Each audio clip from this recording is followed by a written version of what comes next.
নমস্কাৰ সকলোকে স্বাগতম জনাইছোঁ মিষ্টাৰ শংকৰ দলেলৈ আৰু আজি ভিডিঅ'টো খুবেই ভাল খবৰ গুড নিউজ কাৰণ 2026 বৰ্ষৰ উচ্চতৰ মাধ্যমিক পৰীক্ষাৰ ফলাফল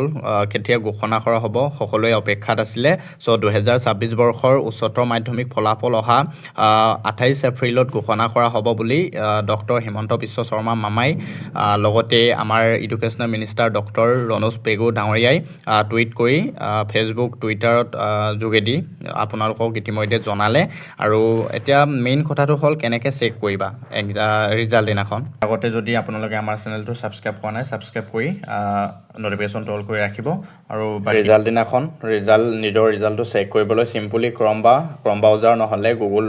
অপশ্যনত আহিব লাগে তাতে check.assam.gov.in বুলি চাৰ্চ কৰি দিবা লগতে এনেকৈ অফিচিয়েল ৱেবছাইট ইণ্টাৰফেচটো আহি যাব খোলকৈ যাব ইয়াতে ৰিজাল্ট অপশ্যনটোত ক্লিক কৰি দিবা ৰিজাল্ট অপশ্যনটোত ক্লিক কৰি দিলে অলপমান ৰখি দিলে এনেকৈ ইয়াত এইটো ইণ্টাৰফেচ আহি যাব ইয়াতে 2025ৰ ফাইনেল ইয়াৰ এক্সামিনেশ্যন 2026ৰ ৰিজাল্ট অপশ্যনটো আহি আছে কিন্তু 26ৰটো 28 তাৰিখে আহিব ডিক্লেয়াৰ দি দিব এনেকৈ ক্লিক কৰাৰ লগে লগে ইয়াতে অফিচিয়েল যিটো চেক কৰা হেৰিটো আহি যাব ইয়াতে চেণ্টাৰ নম্বৰ এণ্টাৰ ৰোলত চেণ্টাৰ নম্বৰটো টাইপ কৰি দিব লাগে আৰু এণ্টাৰ নাম্বাৰত যিটো নাম্বাৰবোৰ থাকে এডমিট কাৰ্ডৰ পৰা ফিল আপ কৰি দিবা আৰু এইটো ৰেজিষ্ট্ৰেশ্যন নাম্বাৰটো এডমিট কাৰ্ডতহে থাকিব এই ৰেজিষ্ট্ৰেশ্যন নাম্বাৰটো ক্লিক কৰাৰ লগে লগে গ' অপশ্যনত ক্লিক কৰি দিবা তেতিয়া নিজৰ ৰিজাল্টটো এনেদৰে চেক কৰিব পাৰিবা ইয়াৰ